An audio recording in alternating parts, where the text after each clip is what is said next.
Cá đam lại miên stưng đọt thla muối hô cắt phun muối cả bài bông riệp stưng ní chật lọ na nẹp phun tay asai phò chừng chăm chi vật bì bì bộ kế đã chmua ao thả stưng propi miên mít đó chật ngật nẹ cư thì đà ném chia con sray nẹ này sát hai bù cái mũi tực nè ra là nghề thì đa nâng khmei khmeiក្នុងភូមិតែមករកស្ទឹងប្រពៃហាហាសប្បាយណាស់បានហើយបងស្ទឹងបានហើយហាហាយូរទៅអ្នកភូមិក៏ប្រកបរបរជីកយករ៉ែពួកគេតែងតែបង្ហូរសារធាតុរ៉ែកខ្វក់និងសម្រាមកាកសំណល់ផ្សេងចូលក្នុងស្ទឹងឥតខ្វល់ល្អអាក្រក់ឡើយរសៀលមួយធីតានិងក្មេងៗទៅលេងជាមួយស្ទឹងដូចសពមួយដងខណៈក្មេងៗកំពុងចុះក្នុងទឹកធីតាសង្កេតឃើញថាមានអ្វីមួយខុសពីប្រក្រតីទឹកស្ទឹងនេះធំក្លិនចម្លែកម្ល៉េះចុះត្រីទៅណាអស់ហើយក្មេងៗលន់មាត់និយាយរំពេចនោះក្មេងៗហាក់រមាស់ស្បែកធីតាក៏ស្ទុះទៅរកពួកគេស្ទឹងក៏និយាយទៅកាន់នាងសួស្ដីក្មេងតូចចុះលេងទឹកមកទេឯងមិនមែនជាស្ទឹងប្រពៃមិត្តខ្ញុំទេតើឯងជាអ្វីហាហាមែនហើយយើងលេងជាស្ទឹងប្រពៃទៀតហើយយើងនឹងចាប់ឯងទាំងអស់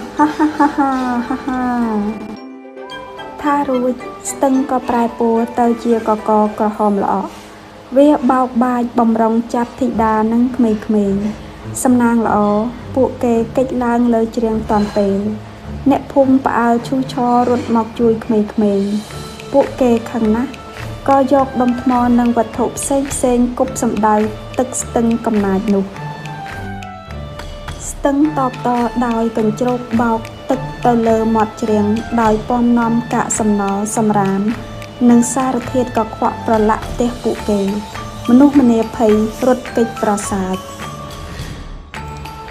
ស្អែកឡើងអ្នកភូមិគ្មានទឹកស្អាតប្រើប្រាស់ទីទេពួកគេក៏ចាប់ផ្ដើមឈឺខ្លះកើតកន្ទួលរមាស់ខ្លះគ្រុនខ្លះទៀតក្អួតនិងរាគរូសជាដើមដោយឃើញដូច្នេះធីតាគិតចង់ជួយឲ្យស្ទឹងប្រពៃត្រឡប់មករកសភាពដើមវិញ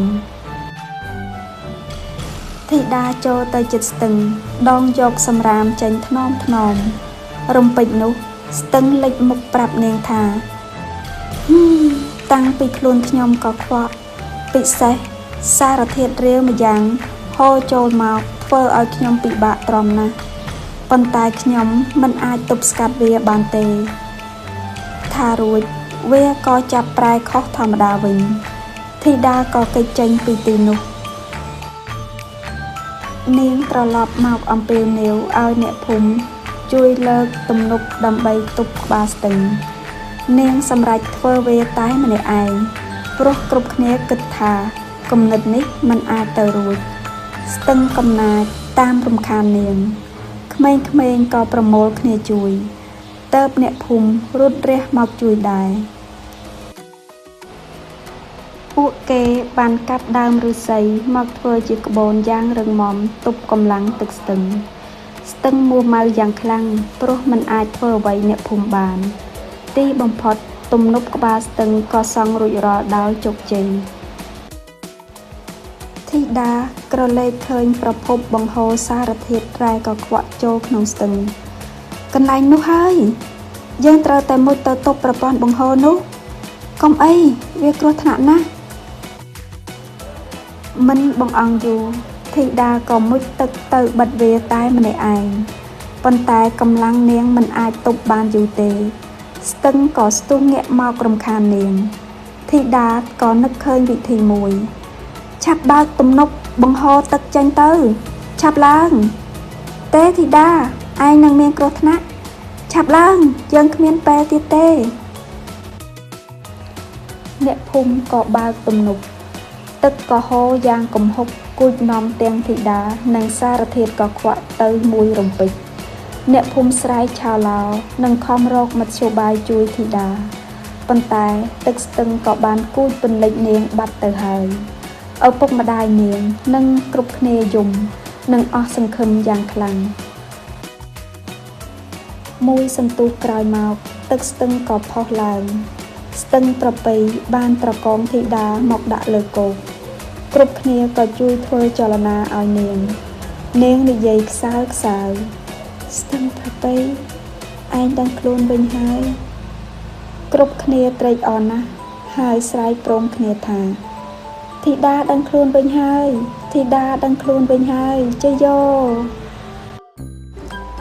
តាំងពីថ្ងៃនោះមកស្ទឹងប្រពៃក៏ប្រែមកល្អដូចដើមវិញអ្នកភូមិលែងធ្វើឲ្យវាកខ្វក់ទៀតហើយគ្រប់គ្នាក៏រស់នៅយ៉ាងសុខសាន្តតរៀងទៅ